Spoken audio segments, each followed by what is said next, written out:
Caroline Fourest, essayiste, réalisatrice, elle est en plein montage de son film sur l'Ukraine qu'on a hâte de découvrir, je le dis à chaque fois, c'est la vérité Caroline, journaliste et donc directrice aussi de la rédaction de Franc-Tireur. Alors la une de Franc-Tireur aujourd'hui est consacrée à Bolloré, aux médias Bolloré, et votre article, La Bolo de trop, allusion évidemment à l'affaire Grasset, du nom de cette maison d'édition récemment acquise par le groupe Bolloré, dont le directeur, Olivier Nora, a été évincé. C'était l'éditeur de Grasset depuis 26 ans.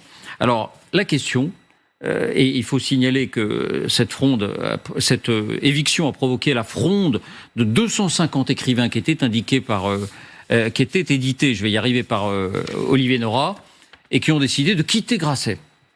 Est-ce une péripétie ? Une péripétie parce qu'un patron de groupe ou d'entreprise peut, après tout, prendre la décision qu'il souhaite quant à son personnel. Vous nous dites ce soir, c'est au contraire un cas d'école.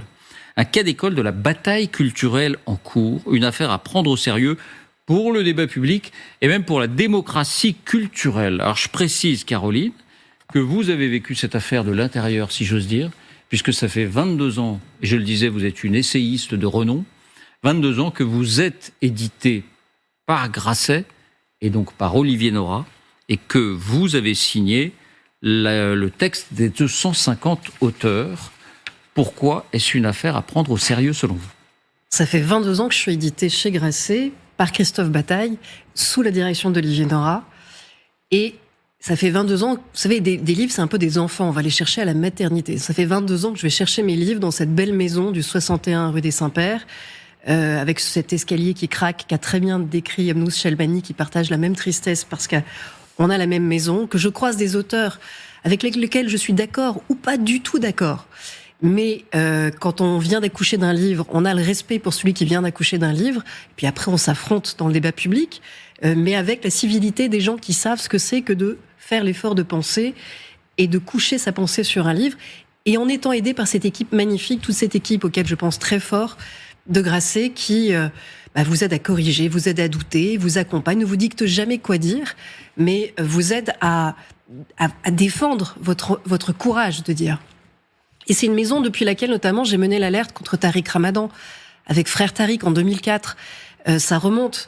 Et je sais à quel point c'est une maison qui vous entoure quand le combat est difficile, quand l'alerte est rude et quand les coups que vous recevez sont violents. Parce que c'était pas si évident à l'époque. Non, Tariq Ramadan, aujourd'hui, ça semble une évidence pour tout le monde. À l'époque, je peux vous dire... Vous avez été parmi les toutes premières à lever ce lièvre. Il n'y avait pas beaucoup de monde derrière vous. Mais j'ai mené d'autres alertes compliquées sur le wokisme, sur comment sauver MeToo de certains excès. Et tous ces combats intellectuels étaient très durs. Et Grasset, c'est un endroit d'où on peut dire des choses qui dérangent, à condition de le dire avec nuance, à condition de le dire avec honnêteté, et ils savent vous accompagner pour ça. Et j'ai envie d'en parler aujourd'hui pour que les gens réalisent que ça n'est pas un combat justement d'un petit réseau, d'une petite caste, comme on l'entend. C'est la musique, évidemment, qui est fredonnée par Vincent Bolloré dans son texte dans le JDD, mais aussi par tout son empire autour. Et ce refrain est injuste. Ce refrain ne correspond pas à la réalité. Ce qui vient d'être mis à bas, c'est bien plus qu'une simple maison d'édition. Encore une fois, c'est une maison commune. C'est un temple du courage de dire, de la liberté de penser. Donc vous dites... Un poil à gratter. Tous ces auteurs... Il n'y a pas d'homogénéité idéologique. C'est la beauté de ce que l'on est en train de vivre qui est assez rare, qui est très français. Parce que là, on peut voir qu'il y a une exception française, si vous voulez. Je vais vous donner un exemple pour comprendre pourquoi cette fronde...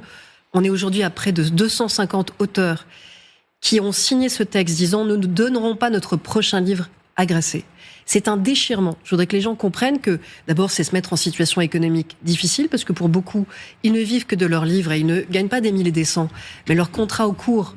les rompre, c'est prendre un risque juridique, c'est prendre un risque économique, donc c'est douloureux, c'est difficile, c'est inconfortable. Ils le font pour défendre l'honneur d'un homme, mais ils le font aussi pour défendre, encore une fois, cette maison commune qui permet à la démocratie française de ne pas être la démocratie américaine. Vous savez, ce qui me fait le plus peur, moi, au monde, c'est qu'on soit dans cette situation du débat public américain où il n'y a plus rien entre les aveuglements du New York Times et les exagérations et la vitupération de Fox News. Et je vous donne un exemple, David, c'est que Rupert Murdoch, qui est un peu le prédécesseur de ce type de prédation culturelle, c'est-à-dire je m'empare de maisons d'édition, de médias pour les aligner sur mes idées politiques, et ensuite c'est au garde à vous que tout le monde doit penser dans cet objectif. Rupert Murdoch avait acquis il y a très longtemps une maison d'édition qui était très importante pour l'édition anglo-saxonne, qui est HarperCollins. Et à la fin des années 90, il y avait eu un scandale parce que l'ancien gouverneur britannique de Hong Kong devait publier ses mémoires, et ses mémoires ont été refusées. Pourquoi ? Parce que Rupert Murdoch, en homme d'affaires, avait des intérêts en Chine, et que ce livre critiquait Pékin. Ça avait fait un tel scandale, mais un scandale dans l'époque, de l'époque dans le monde anglo-saxon. Il y a 3 auteurs qui sont partis en ordre dispersé, puis finalement, à la fin, il n'y en avait plus qu'un, qui s'est retrouvé tout seul. Là, il y a 250 auteurs qui disent en même temps et ensemble, on va se battre juridiquement pour se libérer de nos contrats, on va chercher un autre espace de liberté, puisque celui-là nous a été volé. Et ces auteurs, ils vont de la gauche contestataire à la droite conservatrice. Je peux vous dire que j'étais au Café Beaubourg pour la première réunion. Vous aviez beaucoup plus de monde que prévu, donc on n'avait pas assez de chaises. On était assis les uns par terre, les autres debout. Certains voulaient pas s'asseoir à côté d'autres. Et puis finalement, tout le monde n'était pas d'accord sur le texte. Et puis finalement, il y a un petit miracle, c'est que malgré toutes les différences qui existent entre nous, et le fait que peut-être on n'irait pas déjeuner ensemble, on avait la même blessure. On avait à cœur de sortir un texte pour dire attention, c'est la mise au pas de trop. Et ce texte est sorti et il a eu une résonance incroyable, historique. Qu'est-ce qui réclame ce texte ? Ce que vous voulez dire, en fait, Caroline, c'est que c'est pas la gauche de Saint-Germain-des-Prés, c'est pas une révolte microcosmique de la gauche de Saint-Germain-des-Prés. Qu'est-ce qui réclame ces auteurs ? Parce qu'on pourrait dire, vous pourrez suivre Olivier Nora dans une autre maison d'édition. Oui, mais il y a un lieu. D'abord, il y a des salariés Grasset qui sont aujourd'hui en train de devoir préparer une prochaine rentrée littéraire dans des conditions qui sont très violentes, parce que ils n'ont pas le choix de ce qui est en train de se passer. Donc nous, on défend. Il y a d'autres auteurs et 300 auteurs qui ont signé un texte pour essayer de réfléchir à étendre, par exemple, la clause de conscience qui existe dans la presse. Parce qu'on ne vend pas des fruits et légumes. Les livres, les journaux, c'est un bien particulier. C'est un bien qui repose sur les idées.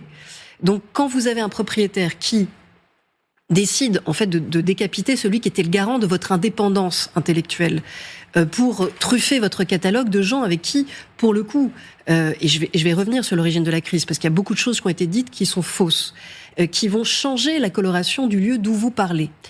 C'est un peu comme... voilà, c'est quelque chose que vous ne pouvez pas forcément admettre. Si vous êtes lié par contrat, il faut pouvoir invoquer cette clause de conscience pour pouvoir vous délier les mains. Qui existe effectivement pour les journalistes quand il y a un changement de propriétaire. Au moins pour les salariés, il y aura une discussion et un débat réfléchi là-dessus. Mais je vous donne un exemple. Votre psychanalyste, par exemple, vous l'avez choisi. Et un éditeur, c'est un peu comme un psychanalyste. Oui, un peu. Et quand vous allez chez un psychanalyste, si du jour au lendemain, le cabinet est racheté par quelqu'un qui est extrêmement autoritaire et qui vous déplaît, est-ce que vous allez continuer à aller sur le divan ? Non, on ne pourra pas vous obliger à y aller de force. Alors, il y a une chose importante. On a dit, c'est à cause de Boualem Sansal, qui publie un livre évidemment très attendu, puisque c'est le livre qu'il publie après sa détention. Et il aurait souhaité publier ce livre en juin. Olivier Nora, dit-on, aurait préféré le publier à l'automne. Et c'est pour cette raison qu'il aurait été évincé.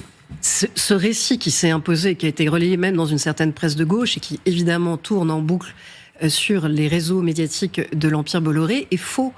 Et je comprends bien qu'il arrange le récit de ceux qui veulent se faire passer pour le défenseur de Boualem Sansal et la liberté d'expression. La réalité, c'est que Boualem Sansal et Olivier Nora se sont très bien entendus, qu'ils étaient en train de travailler effectivement à la publication de ce livre important, qui est jugé d'ailleurs dans la maison, je crois, très fort. C'est un très beau texte. Et Grasset a publié d'autres auteurs qui ont poussé des cris d'alerte contre l'islamisme ou contre l'Algérie et le régime algérien bien avant Boualem. Moi, je lui ai parlé, Boualem, le jour du départ d'Olivier Nora, donc je ne vais pas raconter notre conversation. Mais il y a quelque chose qui me frappe et qui me glace un peu, c'est que Boualem partageait mon émotion. Il était extrêmement foudroyé d'apprendre le départ d'Olivier, avec qui il travaillait encore il y a quelques jours sur son manuscrit. Les discussions sur les dates de sortie, on les a tous avec nos éditeurs. On veut tous sortir nos livres plus tôt, et nos éditeurs veulent toujours les sortir plus tard. C'est quand même un grand classique de l'édition, et c'est absolument pas ça qui peut générer une crise pareille. Et Boualem allait sortir un communiqué pour soutenir Olivier, que je n'ai jamais vu sortir. Et là, je peux vous dire que la censure, ou en tout cas la pression sur la pensée et la liberté d'un homme, il y a le pire, et c'est ce qu'il a vécu, les geôles algériennes. Il y a le pire, et ce qu'on a connu, et ce qu'on a en commun, c'est les menaces des intégristes et des islamistes. Mais il y a une autre forme où on peut faire pression sur la liberté de pensée d'un être. C'est aussi l'acheter, c'est aussi faire des pressions économiques. Il est en cours de signer un très beau contrat avec Grasset, et je pense, et je le comprends, et je le juge pas, que du coup, il modère sa parole sur quelque chose qui nous a quand même tous choqués. Le départ d'un homme qui n'a pas démérité, qui a fait prospérer cette maison d'édition, qui est un fleuron du groupe Hachette, qui a des résultats honnêtement magnifiques vu l'état du marché de l'édition, et qui encore une fois défend cette exception française. Et qui en plus a une histoire, David, qui explique pourquoi c'est peut-être cette résonance est particulière. La maison d'édition Grasset-Fasquelle, quand elle s'appelait Grasset, qu'elle a été fondée au début du siècle, en 1907, après la guerre, elle a connu l'épuration parce que Bernard Grasset avait collaboré. Donc c'est une maison d'édition qui a été sanctionnée pour avoir collaboré avec l'occupant.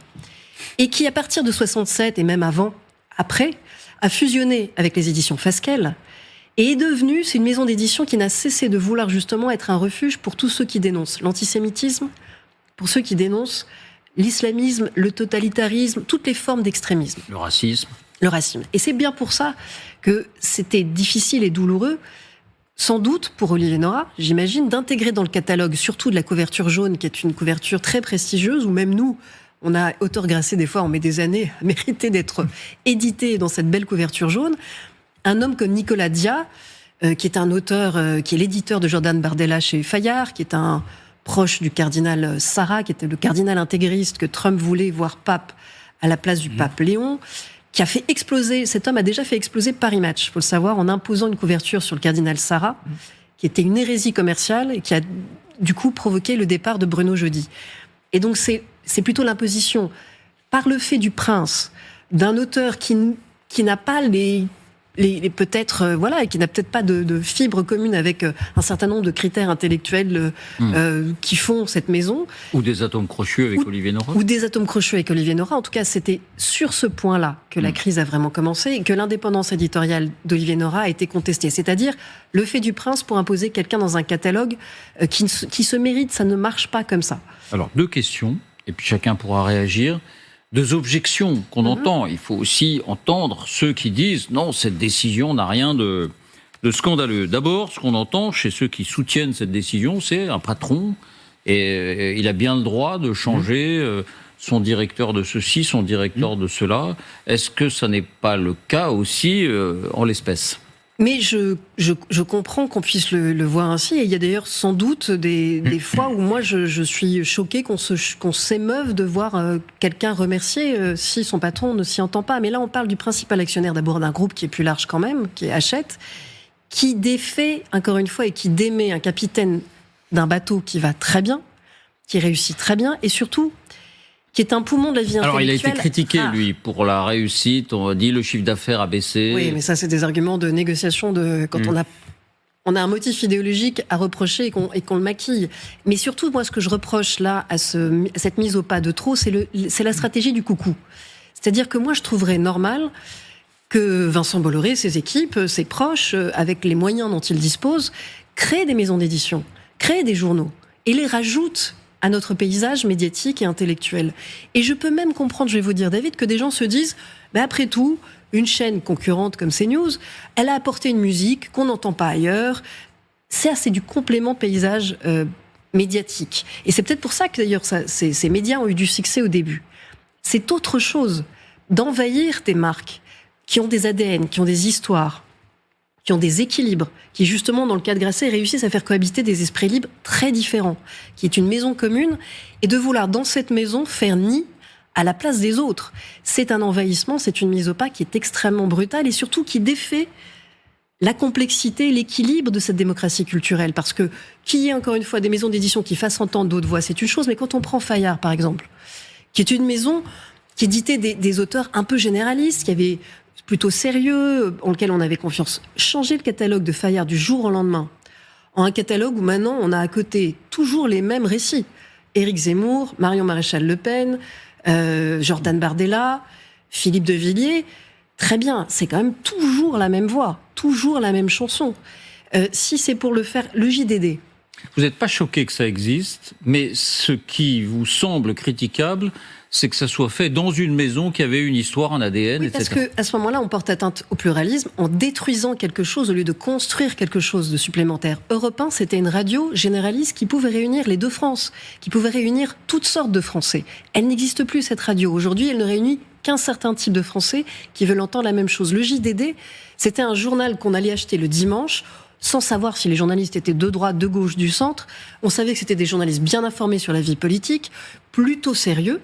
Je peux vous dire qu'aujourd'hui, quand vous ouvrez le JDD, des gens ne sont pas au courant que cette marque a totalement changé d'ADN et d'éthique, parce que ça va avec. Le JDD, quand vous l'ouvrez... Le ligne éditoriale, oui. Il y a un article, il faut parler de l'article à côté de... J'allais y venir, parce qu'il y a un article cette semaine, mais d'abord il y a des articles en permanence sur demander une clause de conscience contre le droit à l'avortement. Ça, c'est très nouveau dans le JDD. Par contre, quand on demande une clause de conscience dans l'édition, j'ai l'impression que ça leur plaît moins. Et effectivement, à côté de la tribune de Vincent Bolloré, il y a un article qui est franchement scandaleux, signé Pascal Ménadier, qui fait plein de sous-entendus sur... En gros, le côté cosmopolite de la Maison Grasset, de Olivier Nora, qu'on décrit par ses amis comme un mensch ou comme un rabbin. Il y a toute l'égrénation de ses amis juifs. Et ça finit par critiquer Bernard-Henri Lévy pour avoir publié un livre qui s'appelle L'idéologie française et qui critique l'extrême droite. Avec plein d'erreurs au milieu, Pascal Ménadier, qui est aujourd'hui le nouveau secrétaire général du JDD, donc qui était avant une marque très sérieuse, il vient de la revue Éléments, qui est une revue d'extrême droite, la nouvelle droite d'Alain de Benoît, la plus passionnée par la pureté, pro-russe. C'est quelqu'un qui, par exemple, est fan de Douguine. Les spectateurs de LCI savent bien qui est Douguine, c'est l'extrême droite de Poutine. Donc il y a même un enjeu aussi de souveraineté culturelle. C'est-à-dire que des auteurs qui partagent des idées, qui sont à l'extrême droite de Poutine, qui vont pouvoir faire leur nid dans des marques, des maisons d'édition, des médias, qui sont des médias qui font partie de la réassurance intellectuelle et informationnelle. C'est-à-dire où d'habitude, les citoyens pouvaient se dire « je suis peut-être pas d'accord avec ce que je vais entendre, mais je sais que c'est des gens plutôt sérieux, plutôt honnêtes, plutôt libres d'esprit. Ils n'écrivent pas parce qu'on leur demande d'écrire. » Alors, c'est toujours délicat de critiquer des confrères quand ils ne sont pas là pour se défendre, mais ici, la parole est libre, et votre parole est libre, Caroline. La dernière objection, c'est, on dit, bataille culturelle. Mais est-ce que ça n'existe pas aussi à gauche ? Mathieu Pigasse, qui lui aussi est en charge de groupe de presse, l'assume d'une certaine manière quand il dit « il y a un combat majeur à mener », on va voir cette déclaration, « je veux mettre les médias que je contrôle dans ce combat ». Donc Mathieu Pigasse, je crois que son groupe s'appelle Combat, précisément, si je ne m'abuse. C'est Les Inrocks, c'est Radio Nova. Je contrôle en plus, le mot « je contrôle ». Voilà. Je veux mettre les médias que je contrôle dans ce combat au service d'une conception ouverte du monde progressiste. Et vous savez, si la clause de conscience pour laquelle on se bat est appliquée, elle s'appliquera peut-être aux salariés de Radio Nova qui, je crois, sont en très grande souffrance et qui le disent à cause d'un management assez brutal, violent et ordurier, et à cause du fait d'être enrôlé, comme le fait Mathieu Pigasse. Moi, je pense effectivement, et nous, dans Franc-Tireur, on a fait un portrait kiffage de Radio Nova et de ce qu'est devenu Radio Nova. Et c'est exactement la même chose, la stratégie du coucou, c'est-à-dire qu'on transforme une radio qui avait un ADN qui était plutôt rassembleur, et on en fait une radio plein de haineux, plein de rageux. Alors c'est l'autre côté, c'est l'autre bord, d'accord. Mais pour moi, c'est effectivement le même problème. C'est-à-dire enrôler à ce point-là. C'est une chose d'avoir une ligne éditoriale. Je ne sais pas si nos spectateurs vont comprendre la différence. Et pourtant, quand c'est nos métiers, on la voit très bien. C'est une chose d'avoir une ligne éditoriale, c'est autre chose d'avoir une ligne politique. On peut avoir quelques repères, quelques principes en commun, avoir une sensibilité en commun pour faire un journal, un média. Une maison d'édition, c'est encore plus vaste et plus pluriel. C'est pas la même chose d'être des petits soldats au service d'une ambition politique, que ce soit de placer le prochain candidat à la présidentielle à l'extrême droite, ou de se présenter à la présidentielle en parlant à la gauche radicale de l'autre. C'est le même problème. Ça n'est pas agréable à vivre comme salarié. Et surtout, je pense que cela dégrade la confiance dans l'édition, dans l'information. C'est peut-être la clé, David, qui explique pourquoi Radio Nova a doublé son nombre d'auditeurs. Il faut dire qu'il partait de très bas. Ça marche de s'adresser à une communauté aussi radicalisée. Mais ça marche pas très longtemps. Les médias de l'Empire Bolloré, je pense qu'ils ont beaucoup marché au début parce qu'ils apportaient une musique très forte, mais très osée, très caricaturale parfois, mais très nouvelle. À un moment donné, quand tout le monde dit la même chose, le doigt sous la couture du pantalon, pour faire plaisir au prince, c'est plus de la parole libre. C'est au contraire une parole sectaire, moutonnière, et donc je pense que ça lasse. Je l'espère en tout cas. Mais ce qui me préoccupe, c'est qu'en attendant que les gens se lassent, on est au milieu de cette démocratie culturelle, encore des maisons qui tiennent debout, des paroles libres, et surtout, je ne veux pas laisser passer, pardon, je finis là-dessus, mais parce que ça m'a beaucoup énervé, je ne veux pas laisser passer des mensonges, des infox que j'entends, comme quoi ce serait une maison d'édition qui abriterait la gauche autruche que moi je combats, qui ne veut jamais nommer, qui en veut à Boualem Sansal et qui, parce qu'il ne faut pas parler d'islamisme. Je veux juste montrer une photo. Grasset, c'est la maison d'édition qui a édité le livre, le très beau livre d'Arthur, J'ai perdu un bédouin dans Paris, qui parle de la blessure des Juifs de France après le 7 octobre.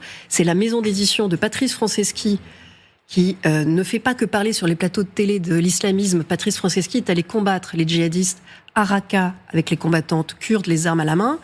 C'est la maison d'édition de Richard Malka, de moi-même et de tant d'autres, et d'Abnous Chalmani, que les spectateurs de LCI connaissent. C'est ça qu'on est en train de casser, de démolir.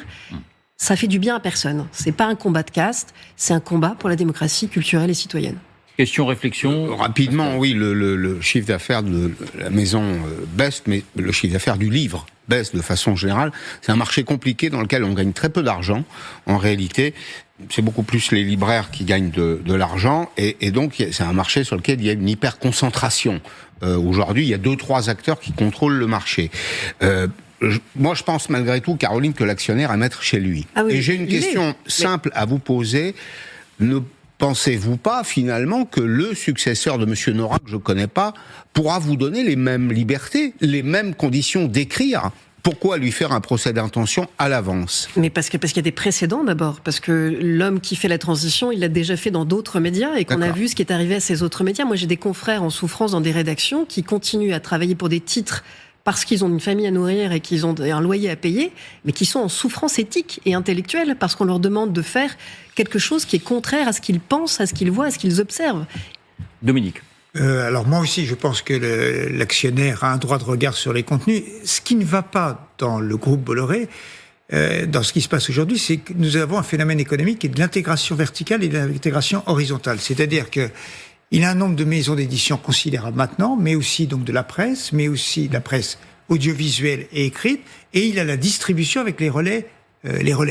Et donc, en fait, quand on a un agenda politique ou idéologique, c'est facile de promouvoir un certain nombre de thèses, et ça met à mal.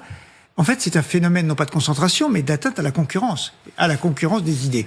Et donc, je pense qu'on est à la limite de quelque chose. Au début, je suis comme vous. C'était bien que des chaînes de télévision concurrentes apparaissent, que des maisons d'édition qui disent autre chose que le Paris Germano-Pratin. Je dis ça, j'ai édité 2 livres chez Grasset, donc je suis tout à fait non suspect de... J'aime Grasset, bien sûr, mais il pouvait avoir à Paris, autour de Saint-Germain-des-Prés, un certain nombre d'idées qu'on retrouve tout le temps. Là, c'était bien au début. Là, ça a débordé du vase, clairement. Jean-Marie Le Guen. Je crois que, d'une façon plus générale, on voit bien avec la stratégie, les faits ont été parfaitement décrits, mais on voit bien qu'on est en train d'enfermer, il y a une tentative d'enfermer l'opinion publique dans un monde médiatique clos qui irait de la télé à la radio, en passant par les journaux, les livres, etc. C'est un premier phénomène et qui m'amène à penser, je ne crois pas qu'on puisse, j'y ai réfléchi à la clause dont vous parlez, la même clause que les journalistes, je crois que ça serait très difficile, voire négatif même pour les auteurs, mais on pourrait en parler après. Par contre, je pense qu'il est temps que, pour le coup, l'Assemblée nationale se saisisse de ce type de questions, en l'étendant peut-être d'une façon plus large, d'ailleurs, à la problématique de l'autonomie des forces intellectuelles à l'intérieur des structures. Je parle du rôle des sociétés de journalistes, etc. Enfin, il doit y avoir une réflexion plus globale dans un monde où il y a une concentration quand même du capital autour de tout ça et où notre oxygène informatif est vraiment... voilà. Le deuxième sujet, c'est que, qui est à côté de ça, mais qui est quand même extraordinairement problématique, c'est l'article de Ménadier dans le JDD, qui est une presse des années 30, avec un degré de haine, d'attaque personnelle, d'antisémitisme, qui est... Il s'en défend. Hein. Oui, il peut s'en défendre, mais le problème, c'est ce qu'il écrit, c'est pas ce qu'il est. Moi, je le connaissais pas, ce monsieur, je le connais pas. Je regarde ce qu'il a écrit, son papier. C'est absolument incroyable de lire ça. Et donc la violence avec laquelle se l'édite, les idées, le substrat culturel qu'il y a derrière tout ça est absolument abominable. Et c'est ça qui est le navire amiral de la défense des thèses de M. Bolloré. C'est quand même extrêmement inquiétant. Au-delà du fait que M. Bolloré est plutôt à la droite extrême, là on est au-delà de la droite extrême. Oui, c'est un rappel de l'antisémitisme d'extrême droite. Il est encore vivace et il existe bien. C'est la démonstration. Juste un tout petit mot pour dire, c'est pas seulement Saint-Germain-des-Prés. Les livres, c'est tous les jours. Chacun qui le prend dans un train au cœur de la France, à n'importe quel lieu de la France, un livre, c'est pas Paris. C'est une vie qu'on a chacun en nous et que nous apporte un livre. Donc c'est pas seulement parce que c'est à Saint-Germain-des-Prés que ça concerne seulement Saint-Germain-des-Prés. Le problème, c'est qu'on a de moins en moins de livres entre les mains et de plus en plus de téléphones.